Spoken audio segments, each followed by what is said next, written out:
श्री गणेशाय नमः. श्री सद्गुरु रामचंद्राय नमः.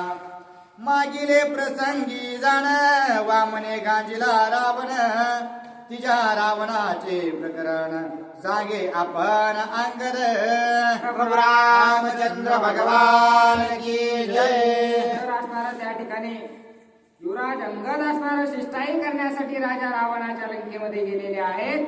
आणि तिथं असणारा मी जे जे राजा रावण ऐकलेले आहेत त्या राजा रावणाचं वर्णन असणारं करू लागलेले आहेत. ज्या वामन देवतांनी असणारा त्या रावणाची फजिती केली होती तोच रावण तर तू नाहीच ना राजा रावणा, असं असणारा त्या ठिकाणी युवराज अंगद राजा रावणाला बोलतात. पूर्व प्रसंगी स्वभावता झाले तो रावणांची कथा, तिच्या रावणाची प्रौढता ऐक तत्वता लंकेशा. हे राजा रावणा, मी तुला असणारे 2 रावण सांगितले त्यातील तू तर नाहीस ना. आणखीन एक रावण मी ऐकलेला आहे, तो कसा होता तो ऐक. परेश तांगद वचन रावणा हृदयी खोचती बाण, काही नचल्या अंगवन ऐके आपण कुसुमुसीत. आता ज्या वेळेस युवराज अंगद त्या राजा रावणाची कथा सांगू लागलेले आहेत, राजा रावणाला असणारे त्याचे शब्द बाणासारखे लागू लागलेले आहेत, परंतु काहीच बोलता येईना. म्हणून असणारा त्या ठिकाणी गपचूप असणारा निमूटपणे असणारा युवराज अंगदाची सर्व कथा ऐकू लागलेला आहे. एक रावण मूर्खा वेशी स्वय निघाला श्वेत दीपासी, तेथे गती नचले विमानासी सेवकांशी अगम्य. आता एक रावण होता, तो श्वेत दीपावर गेलेला होता. आणि ज्या वेळेस तो त्या श्वेत दीपावर गेला त्या ठिकाणी असणारा कोणताच विमान चलत नाही, दिशा कळत नाही. पांढरा शुभ्र अशा प्रकारचं ते श्वेत द्वीप आहे. जिकडं पाहावं तिकडं असणारा धुरकट अशा प्रकारचं ते दीप आहे. आणि त्या दीपावर एकदा राजा रावण फसलेला होता असं युवराज अंगद बोलतात. मागे सांडून विमान राहून या सेवक जन, एकला निघे रावण मूर्खाभिमान आक्रोशी. आणि तो जो रावण होता तो असणारा आपल्या सर्व सेनेला सर्व जे काही त्याचा असणारा रथ होता त्याला मागे सोडलेला आहे. आणि त्या श्वेत दीपावर अति आवेशाने असणारा मूर्खपणानं तो गेला. अशा प्रकारचा एक रावण मी लहानपणी ऐकलेला आहे असं बोलतात. श्वेत दीपीचे राज्य समस्त करावया हस्तगत, येणे अभिलाषी अलंकानात असे जात श्वेत दीपा. आणि त्या श्वेत द्वीपावर असणारा त्या ठिकाणी राजा रावण ते श्वेत द्वीप असणारा हस्तगत करण्यासाठी त्याच्यावर विजय प्राप्त करून आपलास करण्यासाठी गेलेला होता. त्याची काय फजिती झाली ती आहे. श्वेत द्वीपासी सोय जाण नारद जाऊ न शके आपण, तेथे बापुडे रावण मशक कोण प्रवेशे. अरे त्या श्वेत द्वीपावर स्वतः नारद मुनी सुद्धा जाऊ शकत नाही. ते तिन्ही तळात कुठेही असणार त्यांना पास लागत नाही, लगेच जातात. त्या द्वीपावर असणारा राजा रावण एक किडू अशा प्रकारचा आहे, ते कसं जाऊ शकतं असं बोलतात. रावण चालता क्षणमास श्वेत द्वीप न ठाके त्यास, मार्गी शिनला बहुवस परम क्लेश पावला. त्यावेळेस त्या श्वेत द्वीपावर एकटा राजा रावण गेला. 6 महिने चालला, परंतु त्याला काहीच असणार त्याचा शेवटही दिसना, राज्यही दिसना, माणूसही दिसेना. मग असणारा 6 महिने चालल्याच्या नंतर असणारा राजा रावण थकून गेला. नकळे उदय आस्तमान, नकळे अन्न ना जीवन, नसे बसावया वस्तीचे स्थान, दशानन अति दुखी. अतिशय दुःख राजा रावणाला झालं, कारण त्या श्वेत द्वीपावर असणारा दिवस झालेला कळत नव्हता, रात्र झालेली कळत नव्हती. पांढरा शुभ्र असणारा जिकडे पाहावं तिकडे प्रकाश होता. कुठंच घर नव्हतं, वस्ती नव्हती, बसायला जागा नव्हती, प्यायला पाणी नव्हतं. असं 6 महिने राजा रावणाला तिथे घातले. पुढे लक्षणा पै स्पष्ट, माग यावया फुलला वाट, भ्रमण चक्रे दशकंठ परम कष्ट पावला. आता राजा रावण 6 महिने चालून गेलेला होता, म्हणून मागं असणारा कोणत्या वाटेनं आलेलो आहोत. आता पुढं तरी कुठं जायचंय, कांतीची दिशा असणारी त्याला ओळखू येईना. मग असणारा त्या ठिकाणी भ्रमर करू लागलेला आहे. निरंजनी विजनवासी रावण रडे उकसा बुकसी, कोण संबोखील त्यासी परदेशी एकाकी. आता असणारा एकटाच त्या श्वेत द्वीपावर अडकलेला होता, कोण मदत करायला येईल म्हणून असणारा धस धस धस धस असणारा तो राजा रावण रडत होता. असा एक राजा रावण मी ऐकलेला आहे असं युवराज अंगद बोलतात. जळ न्यावया नगरात गंगा प्रवाहे श्वेत, जळवाहका दासींची मात ऐकी निवांत रावण आता त्या ठिकाणी असणाऱ्या काही स्त्रिया असणारा पाणी घेऊन जाऊ लागलेल्या होत्या. ते त्याच्या कानावर आवाज आलेला आवाज ऐकू आला आणि आवाज ऐकू आल्याबरोबर असणारा एक टक असणारा राजा रावण शांत बसून त्यांच्या गप्पा ऐकू लागलेला आहे. जळ वाहता देखून दासी रावण झाला ती उल्हासी मी पावला शोध द्वीपासी हरिखेती पासी पुसू आला. आता त्यावेळेस काही स्त्रिया असणारा पाण्याच्या घागरी भरून घेऊन जाताना राजा रावणानं पाहिल्या त्याला वाटलेलं आहे की मी निश्चितच श्वेत द्वीपावर येऊन पोहोचलेलो आहे. म्हणून असणारा आनंदानं त्यांच्या जवळ गेला आणि उत्साहानं काय विचारू लागलेला आहे. जे कोणी या दशमुखासी सोय विनोदे धरिती त्यासी खेळणे करावया दशशिशी कौतुकेसी आणिला. आता ज्या वेळेस त्या स्त्रियांच्या जवळ राजा रावण अतिशय उल्हासाने हा कोणतं ठिकाण आहे विचारण्यासाठी गेला त्यावेळेस असणारा 10 तोंडाचं कोणतं तरी लहान खेळणं आलेलं आहे. म्हणून त्या स्त्रियांना असणारं खेळणं म्हणून त्याला घरी घेऊन गेलेले आहे. 10 मुखे 20 हात 10 शिरे मुकुटांकेत अभिनव किडे आले तेत दासी धरित साक्षेपे. आता सर्व त्या ज्या स्त्रिया होत्या त्या स्त्रियांनी असणाऱ्या राजा रावणाकडे पाहिलं. 10 मुकुट असणाऱ्या डोक्यावर आहेत, हातामध्ये सोन्याचे कंगन घातलेले आहेत, बोटामध्ये अंगठ्या आहेत, शोभायमान किडू दिसू लागले. म्हणून असणाऱ्या त्या खेळण्यास म्हणून असणाऱ्या राजा रावणाला घेऊन गेल्या होत्या. तो तर राजा रावण तू नाहीस ना असं युवराज अंगद विचारतात. सोडवावय आपण अप्रतिम चले रावणाची शक्ती जेविका चिडिया पार द्या हाती तैसिया रे ती धरियला. द्वीपावर असणाऱ्या कसल्याही प्रकारची कोणतीही दैवी शक्ती असताना चालत नव्हती. राजा रावणाच्या सर्व शक्ती असणाऱ्या क्षीण झालेल्या होत्या. जशा प्रकारे पारद्याच्या हातामध्ये पाखरू पडलं की त्याला उडता येत नाही तशी दशा असणारी त्या राजा रावणाची त्या श्वेत द्वीपावर झाली होती. पार द्या हाती चिडीची चाहत दासी पासी लंकानात अडकला कुंठत कुंठत काही सामर्थ्य चालेना. आता जसा पक्षी असणारा पारद्याच्या हातामध्ये पडला की तो किती जरी ओरडला काही जरी केलं तरी परंतु त्याची शक्ती चालत नाही. तसाच असताना त्या ठिकाणी राजा रावण असताना त्या स्त्रियांच्या तावडीमध्ये सापडलेला होता. त्यामुळे राजा रावणाची कसली शक्ती असणारी त्या ठिकाणी चालेना अशी दशा असणारी त्या स्त्रियांनी राजा रावणाची केलेली आहे. धरिला देखून दशानन भुवते मिळाले पैजन विनोद्याव घे जन करती छळण ते ऐका. आता असणारा राजा रावणाला त्या स्त्रियांना धरलेलं पाहून असणारा जे आजूबाजूच्या स्त्रिया होत्या त्या गोळा झालेल्या आहेत आणि त्याची कशा प्रकारची थट्टा करतात ते ऐका. काळ्या घालून नासी विचकाविती 10 मुखांचे टोले हाणून शिशी डोळे विषे मिचकावी. आता असणारा राजा रावणाला डोळे मिचकावेत म्हणून असणारा तोंड विचकावं म्हणून नाकात काड्या घालू लागलेले आहेत. नाही डोळे असणारे त्या ठिकाणी विचकिले की त्याच्या कानाखाली मारू लागलेले आहेत, डोक्यावर चापटा मारू लागलेले आहेत. नाही ती फजिती राजा रावणाची करू लागलेली आहे. एक हाणूनी आलात एक हरणुली नाचवित एक गटाळ्या गटांगळ्या देत अवघे दात विचकावया.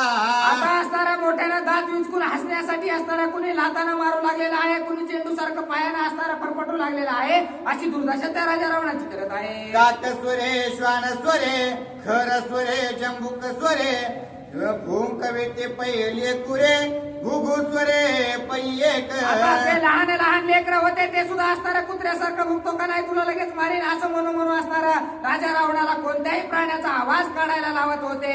तो तर राजा रावण तू नाहीस ना असं युवराज अंगद बोलतात. एक घालवे ते कोल्हाटे एक घालवे ती हेलाटे दुःख पावून दश कांटे म्हणे येते कोठे मी आलो. आता कुणी कोलंट्या उड्या मारायला लावू लागलेला आहे, कुणी नाचायला लावू लागले, कुणी गायला लावू लागलेला आहे. परंतु सर्व शक्ती क्षीण झाल्यामुळं राजा रावणाला असणारा त्यांचं सर्व बोलणं ऐकून घ्यावं लागत होतं आणि राजा रावण विचार करू लागला की मी आलो तरी कुठं आलो असा विचारात पडलेला आहे. अवघ्या मिळवणी हानासी चेंडू करोनी रावणासी एक टाके ती एकी पाशी एके चौपाशी धावती. आता असणारा ते चेंडू फळी आपण जशा प्रकारे खेळतो तशी दशा असणारी राजा रावणाची केलेली आहे. एक दुसरीच्या हातामध्ये फेकू लागली, दुसरी तिसरीच्या हातामध्ये फेकू लागली अशी दुर्दशा त्या राजा रावणाची केलेली आहे. एक टाकी ती एकी वरी एकी जली ती माझारी एकी उडवी ती वरच्या वरे दुःख दुर्धर रावणा. कुणी हाताने उचलू लागले, कुणी गगनात फेकू लागले, कुणी वरच्या वरीस टोला देऊन वापस फेकू लागले अशी दुर्दशा त्या राजा रावणाची झालेली आहे. जड होते माझी शौर्य शक्ती जड होते माझी प्रताप व्यक्ती जळते माझी यश कीर्ती दासी झेली ते तृणप्राय जळो म्हणू लागलेला आहे राजा रावणा. काही असणार फायदा नाही. मी एवढा लंकेचा राजा असून, मी एवढा शौर्य अजुवान असून, या स्त्रिया असणाऱ्या मला चेंडू सारखं खेळू लागलेल्या आहेत म्हणून असणारा दुःख करत आहे. चाकाटली माझी बुद्धी विध्वंसली माझी शुद्धी येते का आलो मी दुर्बुद्धी पडिलो बंदे दासींच्या. कशाला माझ्या डोक्यामध्ये हा विचार आलेला असावा? कशाला असताना मी या श्वेतद्वीपावर आलो? माझी बुद्धी असणारे त्या ठिकाणी शेण खायला गेली म्हणूनच मी या ठिकाणी आलो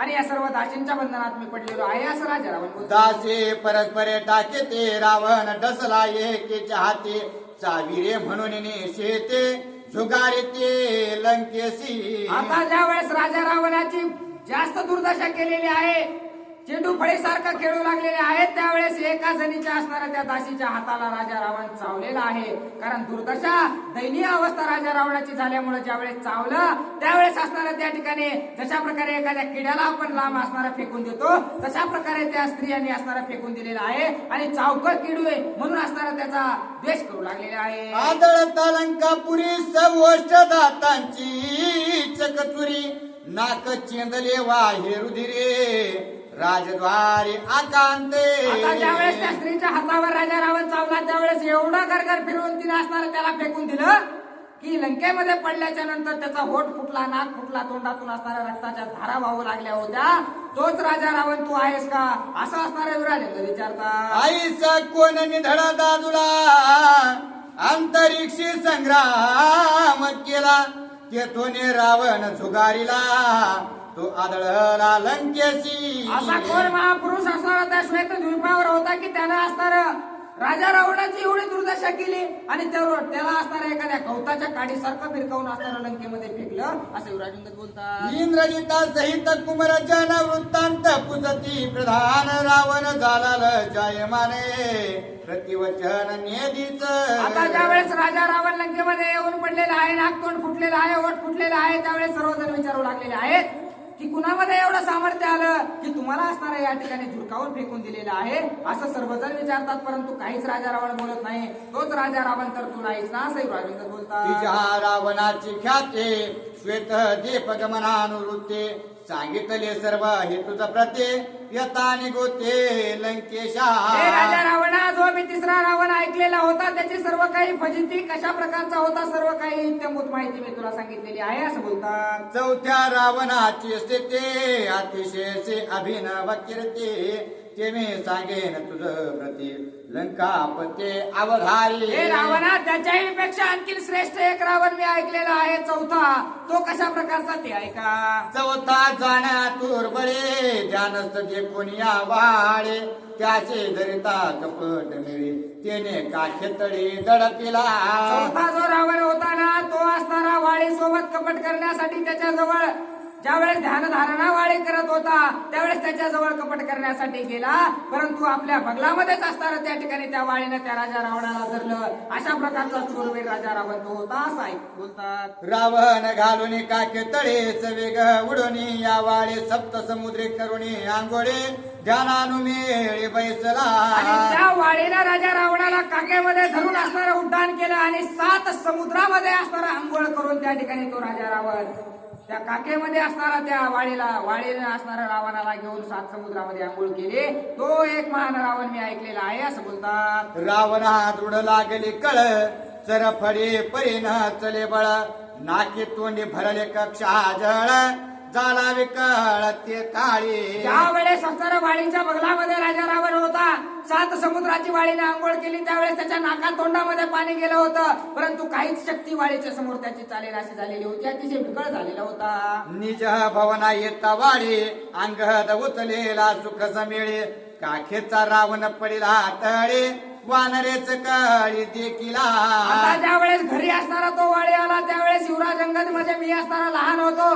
मला असताना त्या ठिकाणी माझ्या पित्यानं माझ्या वाळीनं उचललं आणि मला उचलण्याच्या नादामध्ये असणारा त्या ठिकाणी त्याच्या बगलातून असणारा रावण पडला आणि तो सर्व वानरांनी मिळून धरला.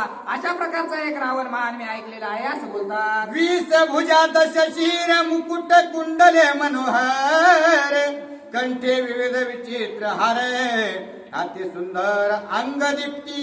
आता ज्या वेळेस असणाऱ्या त्या वानरांनी रावणाने त्या किड्याकडे राजा रावणाकडे 10 तोंडाचं किडू कोणतरी आहे, त्याच्या डोक्यावर असणारा मुकुट आहे, कानामध्ये कुंडल आहेत, गळ्यामध्ये सुंदर अशा प्रकारचे हार आहेत आणि अतिशय शोभायमान गुबगुबीत अशा प्रकारचं ते दिसतंय. असं असणारं त्या ठिकाणी सर्व वानर म्हणू लागलेले आहे. पाचू पदक हृदयावरे मुक्ता फळांच्या झालरे कटीसूत्र कटीवरे झळकत हारी क्षुद्र घंटा. सर्व अलंकार असणारे अतिशय शोभायमान त्या राजा रावणाचे दिसत होते.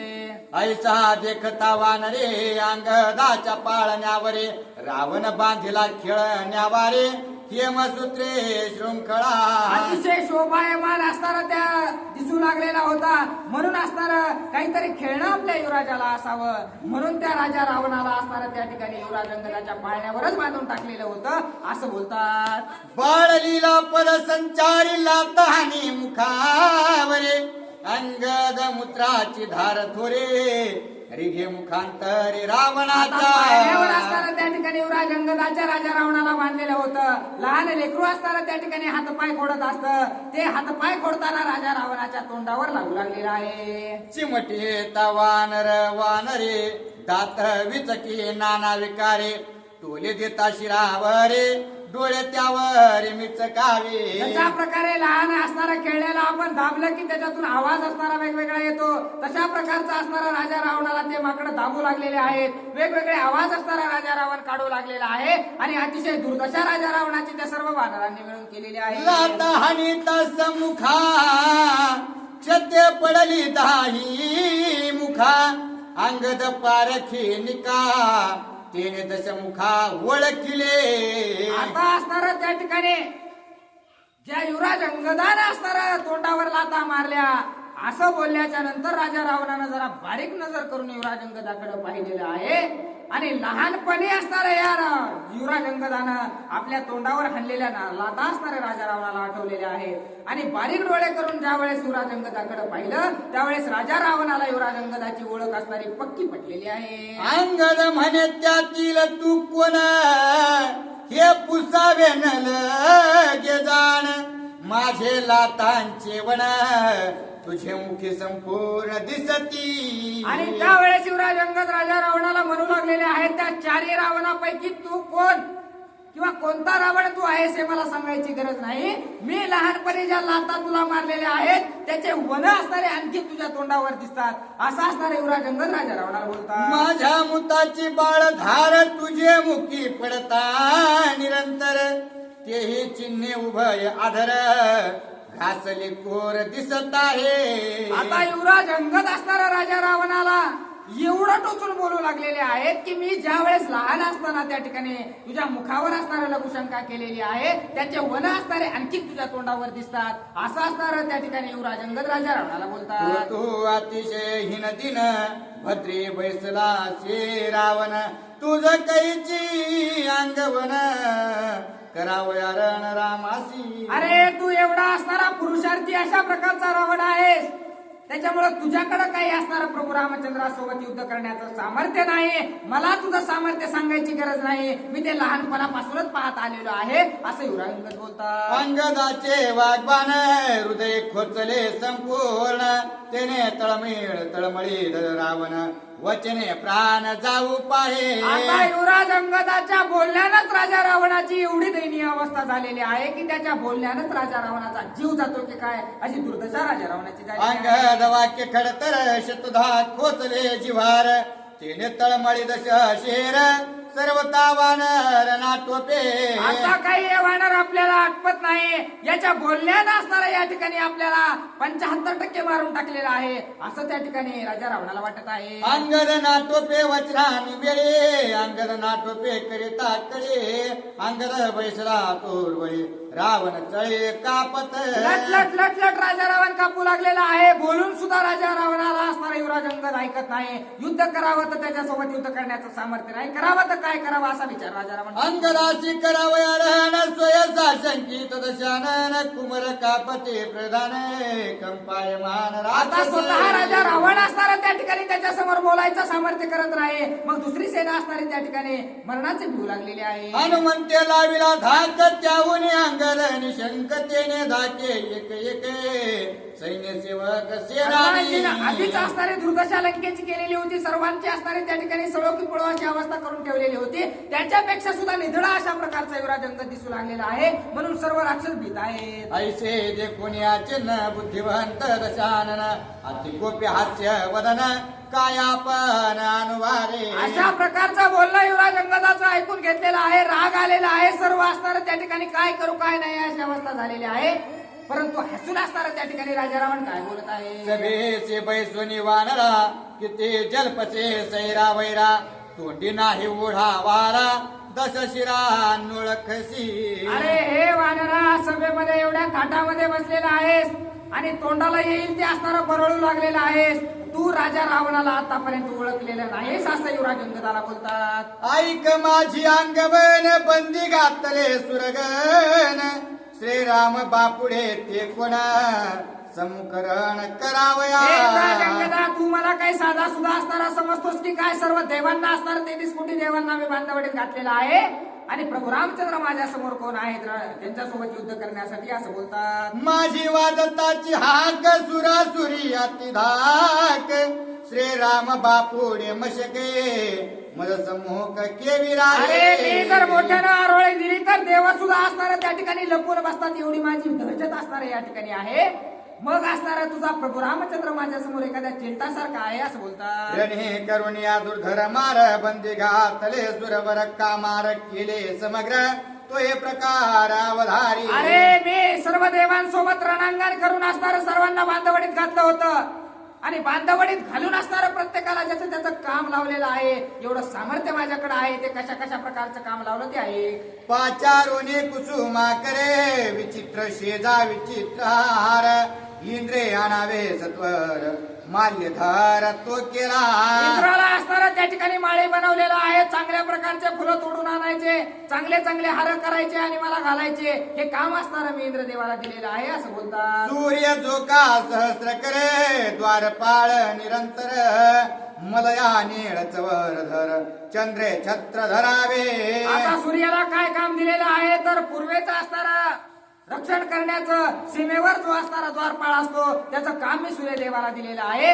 असे प्रत्येक देवाला मी वेगवेगळे काम वाटून दिलेले आहे. तेवढा सामर्थ्यवान मी आहे असं राजा रावण बोलतो. वायूचा अधिकार जाण भीती झाडाव्या संपूर्ण वरुण येऊन आपण सडा संमार्जन करावे. वायुदेवतांना मी काम दिलेलं आहे की पूर्ण लंका झाडून घ्यायचं काम असणारं वायुदेवतांकडे आहे आणि वायुदेवतांना झाडून घेतलं की लगेच सडा सारवण करायचं काम असणारं मी वरुण देवाकडे दिलेलं आहे. या सर्वांना मी ज्याचं त्याचं कार्य लावलेलं आहे असं बोलतात. स्वयं लाविता इंधन फुंकिते रांधिते नसवन आग्ने निपजावे अन्न पक्वान सोप विधान आग्नेला सुद्धा शास्त्रार्थ. अग्निदेवतेला मी कामाला लावलेला आहे. तिथं फुकायची गरज नाही, तिथं लाकडं घालायची गरज नाही, काहीच नाही.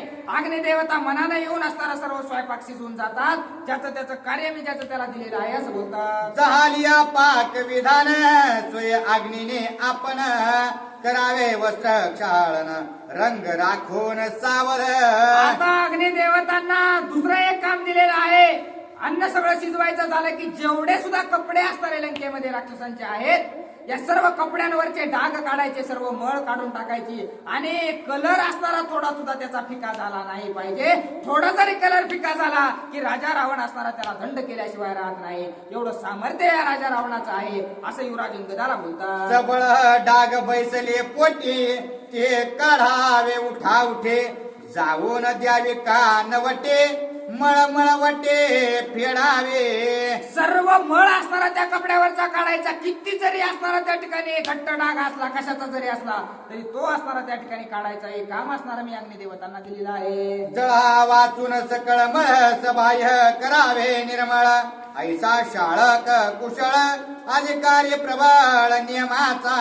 आणि त्याला असणारा नियमानं ठेवलेला आहे. पाण्याचा थेंब सुद्धा असणारा कपड्याला लावायचा नाही. सर्व मळ त्याच्यावरची काढायची, सर्व डाग असणारे त्याच्यावरचे काढायचे. असं कार्य मी असणारा अग्निदेवतांना दिलेलं आहे. विधे दळकांड करे चंडे तराळे माझे नगरे माझ्या सामर्थ्याची दोरे घरोघरे पाहे आता जी पा. विधी आहे तिला असणार दळण कांडण कुटण करायला असणारा मी ठेवलेलं आहे. अशा प्रकारचं जी चंडी देवता आहे तिला असणारा त्या ठिकाणी मी कार्याला लावलेला आहे असं बोलतात. बृहस्पती माझे कीर्तीचा भाट, ब्रह्म नित्य जपे शांती पाठ, माझ्या सामर्थ्याचा लोट, अतिवरिष्ठ ती लोकी. आता बृहस्पतीला मी असताना त्या ठिकाणी कीर्तन गायन करण्यासाठी मी माझ्याजवळ ठेवलेला आहे. स्वतः ब्रह्मदेव असणारा शांतीपाठ माझ्या लंकेमध्ये करायला कामाला मी ठेवलेले आहेत. एवढा सामर्थ्यवान अशा प्रकारचा मी राजा रावण आहे असं बोलतात. राम बापुडे मानवी नर, आमुचे खाजुके ग्रास मात्र, वानर जे का पाले खाई रे, धाकेचे समग्र निमतीले. आणि प्रभू रामचंद्र एवढ्या देवतांना मी बांधवडीत घातलेला आहे. प्रभू रामचंद्र तर एक झाडा असणारे, चालणारे फिरणारे अशा प्रकारचे मनुष्य आहेत. ते आम्ही खाल्ल्याच्या नंतर कोपऱ्याला असणार जाऊन बसतील आणि त्यांना खाल्ल्याच्या नंतर वानर असणारा भिवूनच मरून जातील असं राजा रावण बोलत आहे. मुख्य भक्ष राम लक्ष्मण, वानर तिकटे कोशिंबिरी जाण, एकेची घासे कुंभकर्णे, बक्षीला पण निमेषार्धे. अरे त्या प्रभू रामचंद्राला असणारा एका घासात असणारा माझा असणारा जोरा कुंभकर्ण आहे, तो एका घासात खाऊन टाकेल आणि कोशंबिरी म्हणून तुझे जे सर्व वानर आहेत त्यांना तोंडी लावेल. एवढं सामर्थ्य माझ्या राजा रावणाचं आहे असं बोलतात. शंभू समवेत गौरे, म्या आंदोळेला कैलास गिरे, त्या मज रावणाची तोरे, चराचरे अतुळित. अरे मी एवढा सामर्थ्यवान अशा प्रकारचा आहे. महादेवासहित पार्वती सहित असणारा कैलास पर्वतच असणारा मी उचलला होता. एवढं सामर्थ्य माझ्याकडे आहे असं असणारा राजा रावण बोलतो. तो मी ऐकता दशानन, मानवी श्रीरामाच्या स्तवन, अंगदा वल्गसे गरजुने, आणि आन सैराची. अरे उगाची उगा बनवू लागलेला आहे शिवराज अंगदा तू. अरे एवढ्या देवांना असणारा मी बांधवडीत घातलेला आहे आणि साधे जे पुरुष आहेत प्रभू रामचंद्र, साधा असणारा वनामध्ये हिंडणारा अशा प्रकारचा तो मनुष्य आहे आणि त्याचे गुण माझ्यापाशी येऊन गाऊ लागलेला आहे असं असणारा राजा रावण बोलतो. श्रीरामे कोठे केले रण, कोणे दमिल वीरदारुण, मारिले त्रिशिरा खर दूषण, याची उचकन मज देशी. अरे काय पुरुषार्थ त्या प्रभू रामचंद्राचा. मी सर्व देवांना बांधवडीत घालून कामाला लावलंय आणि ते 2-4 असणारा राक्षस त्या प्रभू रामचंद्रांना मारलेले आहेत आणि त्याच्याच बडया तू माझ्यापाशी सांगू लागलेला आहेस. त्रिशिरा मारला, खर मारला, दूषण मारला. अरे माझा पुरुषार्थ पहा असं राजा रावण युवराज अंगदाला बोलत आहे. आईचे बोलता दशानन, अंगद वक्ता अतिसज्ञान, श्रीरामाचे गुण गरजुने, वदे संपूर्ण पुरुषार्थ. अशा प्रकारचा बोलला राजा रावणाचा ऐकल्याबरोबर आपल्या पुरुषार्थाच्या जीवावर असणारा प्रभू रामचंद्राचे काय गुण वर्णन असणारा युवराज अंगद करतात आहे का. दिग्देग रावणा तुझे कथा, सम्मुख न येव वेची रघुनाथा, सुरून पळाला शिसेता, वृता पुरुषार्था जल्पसे. आता युवराज अंगद म्हणू लागलेले आहेत, धिक्कार असो राजा रावणा तुझा. अरे त्या प्रभू रामचंद्राच्या समोर सुद्धा उभा राहण्याचं सामर्थ्य तुझ्याकडे नाही. चोरून असणारा त्यांची पत्नी घेऊन आलेला आहेस आणि इथं मोठ्या मोठ्या पुरुषार्थाच्या गप्पा हाणू लागलेला आहे. जेने तुझं बैसवून काके तळी केली सप्त समुद्री अंघोळे, तो श्रीरामे मारो निवाळे, तुझं सहकुळे वधू आला. अरे ज्या वाळीने तुला काक्यामध्ये घेऊन 7 समुद्राची अंघोळ केली होती त्या वाळीचा सुद्धा वध प्रभू रामचंद्रांनी केलेला आहे. एवढा सामर्थ्यवान प्रभू रामचंद्र आहेत आणि तेच प्रभू रामचंद्र तुला मारण्यासाठी लंकेमध्ये आलेले आहेत. दया विरोधा भेण, विराधा भेण, सर्वदा पळे रावण, तो श्रीरामे मारो निजाणे, राक्षस गंधन करू आला. अरे ज्या विराधाला भिवून असताना तू पळून असताना त्याच्या समोर जात सुद्धा नव्हतास, लपत होतास, त्या विराधाचा वध प्रभू रामचंद्रांनी केला आणि तेच प्रभू रामचंद्र तुला मारण्यासाठी लंकेमध्ये आलेले आहे. स्वयंवरी नुचल्याची कोदंड, ते श्रीरामे केले दुखंड, आई पुढे बळबंडे, वृथा तुलंड वल्ग. अरे ज्या वेळेस स्वयंवरामध्ये तुला जो धनुष्य बाण उचलत नव्हता प्रभू रामचंद्रांनी त्या बाणाचे असणारे 2 तुकडे केले. तिथं काळात तोड घेऊन असणारा बसलेला होतास आणि आता मोठ्या मोठ्या गप्पा का मारत आहे. ज्याची समुद्राला शरण, जेने समुद्री तारी पाषाण, त्या श्रीरामा माणूस पण मूर्ख रावणा तू म्हणसी. रावणा तू मूर्ख आहेस, कारण त्या प्रभू रामचंद्रांनी समुद्रावर असणारा दगड तारलेले आहेत आणि दगड तारून त्याचा असणारा पूल तयार केलेला आहे. एवढं सामर्थ्य ज्या प्रभू रामचंद्राकडे आहे आणि त्यांना साधा मनुष्य म्हणतोस. तुझ्यासारखा दुसरा मूर्ख कोणीच नाही. ऐके रावणा कुमते, दुष्ट बुद्धे तो दुर्मते, चैतन्य विग्रही श्री राम मूर्ते, मनुष्य त्या प्रते तू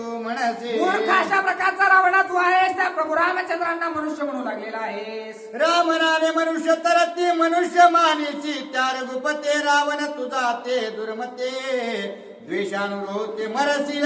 अरे एवढा द्वेष असणारा प्रभू रामचंद्राचा करून निश्चित तू मेल्याशिवाय राहणार नाहीस. अरे ज्या प्रभू रामचंद्राचं नामस्मरण केल्याच्या नंतर दगड सुद्धा उतरून जातात एवढं सामर्थ्य त्यांच्याकडे आहे आणि त्यांना तू पुरुष म्हणत आहे. इतर ओहळांचं मान मानू नये गंगा जीवन, जिचे जळे करिता स्नान परम पावन जड अरे जीवन. कोणत्याही वड्याला आंघोळ केल्यानं पाप धुवून निघत नाही, त्याला गंगेच्याच पाण्यामध्ये आंघोळ करावी लागते. तसं प्रभू रामचंद्र हे गंगेच्या पाण्यासारखे पवित्र अशा प्रकारचे आहेत. समुद्र मंथने चायरावते मानू नये रानवट हसते, उच्चैश्रवाश्व जाते पशुआश्वस्ते ते मानू नये. अरे जो असणारा समुद्राचं मंथन करून त्याच्यातून ऐरावत हत्ती निघलेला आहे, त्या हत्तीची आणि रानातल्या हत्तीची कधी बरोबरी होत नसते. ज्याची किंमत असणारी त्याला द्यावीच लागते. कर्पूर कर्दळी जन्मस्थान रंभा युवते स्वर्गभूषण, ते जडमुळ स्त्रियां समान सर्वता जानवे. अशा प्रकारे जी देवामध्ये असणारी रंभा अशा प्रकारची आहे, तिचं आणि पृथ्वीवरील एखाद्या स्त्रीचं बरोबरी असणारी कधीच होऊ शकत नाही. रंभा रंभाच राहणार आहे असं बोलतात. कृतयुगाचे महिमान सत्यवादी सात्विक जर इतर युगेशी समाने, ते युग जान नय मानू अंगे नुमट तावन स्त्री पुरुषा भेदी पंचबान, तो स्थूळ धनुर्धरा समान सर्वता जान नये मानू. समुद्राचे उल्लंघन राक्षस कंदन लंका दहन, ऐसा हनुमंताचा प्रताप पूर्ण त्रैलोक्य जान स्वयंवंद्य.